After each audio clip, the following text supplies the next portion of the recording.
Hello, my friends, and welcome back to another TAG Collab. This Monday, I am celebrating Remembrance Day up in Canada, and I know in the US it's Veterans Day. Being in the military, we celebrate it every year, go to the service. My husband and I, we were both in the military.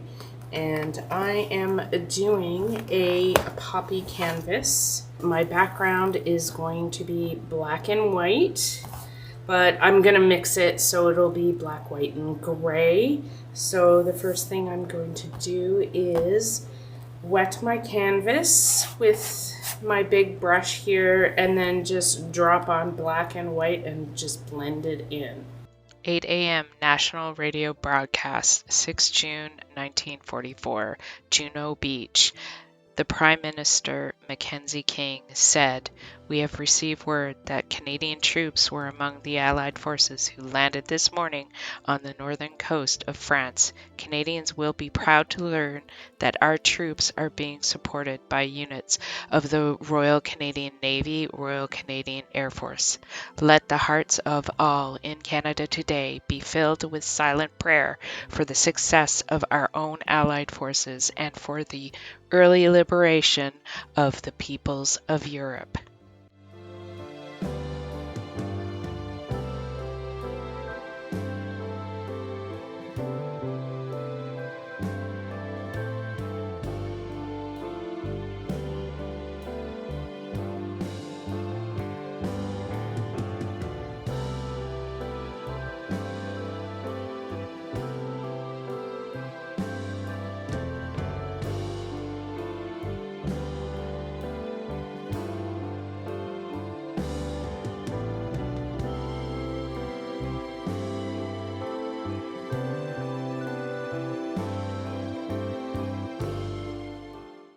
I have gone online to pick out a poppy picture that I liked. I also traced out my canvas. I'm not sure if you can see the lines here. I just traced the canvas with a pencil, and I'm just going to start drawing my poppies. I got this idea from AB Creative.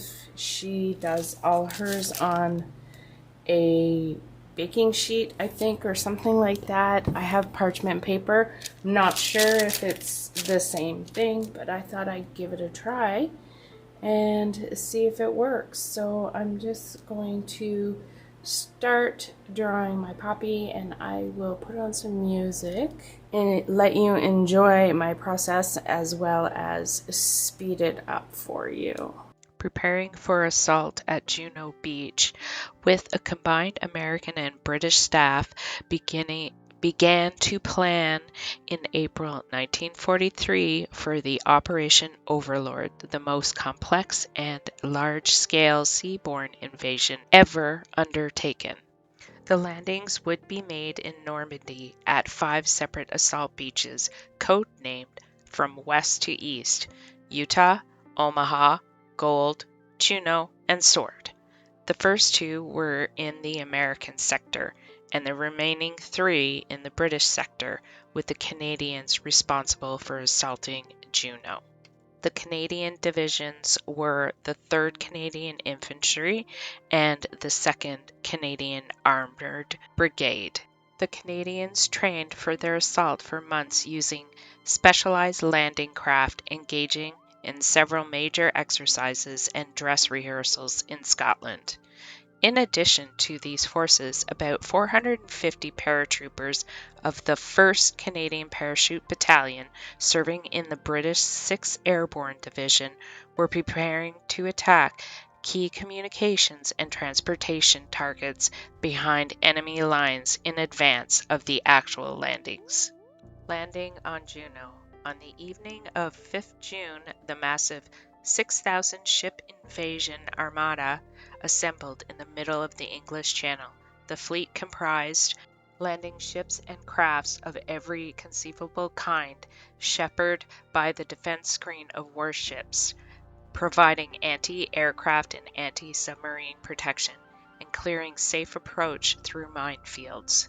Roughly 110 ships of the Royal Canadian Navy, crewed by more than 10,000 sailors, participated in these activities. In the air, thousands of Allied aircraft bombed enemy coastal positions and inland targets, dominated the skies over the landing zones, transported the paratroopers to their assigned targets, undertook anti-submarine patrols, and flew numerous photo reconnaissance missions. Among these were 39 squadrons of the Royal Canadian Air Force, assigned directly or indirectly to supporting Operation Overlord, totaling about 500 aircraft. At about 8 a.m. on 6 June, Canadians landed from their assault landing craft on French soil under heavy enemy fire. They raced nearly 150 meters for the relatively safety of the sand dunes and concrete seawall. The 7th Infantry Brigade landed at around Courseulles-sur-Mer, a sector codenamed Mike. They were supported by Sherman tanks of the 6th Armored Regiment. I decided just to put some carbon paper underneath my tracing paper. Well, it's actually parchment paper. The only thing is, I tried taping it to the canvas, but it's too non-sticky or slippery, so I pinned it with some pins. So let's hope this stays. I am going to use a dotting tool, I guess, to trace around my drawing here. Then we will mix up some paste of some sort. I did use some drywall compound with some Mont modeling paste. I just did a little one to give it a test and mixed it up really well and put it in a piping bag because I'm going to, of course, cut off the tip. It's right just like that. And we'll see how that goes. Put on some more music for you. Please enjoy. The 8th Infantry Brigade landed at Bernier-sur-Mer and Saint-Aubin-sur-Mer, codenamed Nan Sector, supported by the tanks of the 10th Armored Regiment. The 9th Infantry Brigade was held in reserve and landed at Bernier around midday, as did the 27th Armored Regiment. The Cameron Highlanders of Ottawa provided mortar and heavy machine gun support throughout the landings in all sectors. The fight for Juno Beach and the surrounding villages was a grim and costly struggle. Despite heavy aerial and navy bombardment, the Germans resisted fiercely, and dozens of Canadians were killed and wounded within minutes of landing. At Courseulles-sur-Mer, Captain John Wilson Powell of the 1st Howitzer landed there at approximately 8 a.m., and his tank immediately came under fire from an anti-tank gun protected in a concrete bunker. His tank was hit 3 times, and its main gun was knocked out. Wounded, Powell assaulted the enemy position, and his Sherman tank's machine gun eliminated the threat. Powell was awarded the Military Cross, one of dozens of gallantry awards earned by Canadians that day. At Bernier-sur-Mer, the Queen's Own Rifles landed directly in the teeth of powerful German defenses and overcame determined resistance only with difficulty and at a heavy cost, the highest losses of any Canadian regiment that day. The North Shore Regiment at Saint-Aubin-sur-Mer also experienced a stiff fight and substantial losses in subduing stubborn German defenses. Earlier, in the very early hours of 6 June, the 1st Canadian Parachute Battalion had landed behind enemy lines and, despite its men being widely scattered, with 84 eventually being taken prisoner, managed to destroy key bridges in the vicinity of Varaville, and the next day seized and held the key crossroads at Le Mesnil until relieved. Once Juno Beach had been secured, the Canadians encountered some delays in getting vehicles past the dunes and sea-wall. At around 9:30 a.m. at Belnier-sur-Mer, sapper John Duval of the 16th Canadian Field Company, Royal Canadian Engineers, operating an armored bulldozer, single-handedly constructed 3 exits over the seawall suitable for vehicles, enabling an advance from this part of the bridgehead. Sapper Duval did so in a mere 20 minutes and under heavy enemy mortar and small arms fire. He was awarded the Military Medal for his actions. By midday, and with reinforcement units pouring into the bridgehead, the Canadians advanced into the countryside beyond the coast on a broad 8-kilometer front, establishing a cohesive, if uneven, defensive line to a depth of about 6 kilometers. The Canadians dug in and established defensive positions, bracing for the enemy counterattack, which they knew would come the following day. The Allies had not secured their original, perhaps overly optimistic D-Day objectives, but the Canadians had reached their intermediate goals and were in Normandy to stay. Even though losses were about half of those expected, the cost still had been very high: 1,074 total Canadian casualties, including 381 killed.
Here are the finished results. Thank you for joining us today.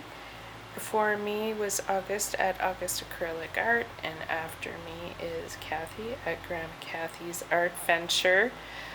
We appreciate you being here with us. I want to welcome in all my new subscribers, and also hello to all my returning subscribers.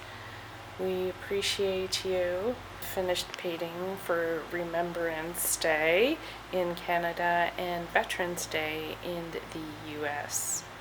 Go hug a veteran. Love you, and I will see you in the next one. Bye.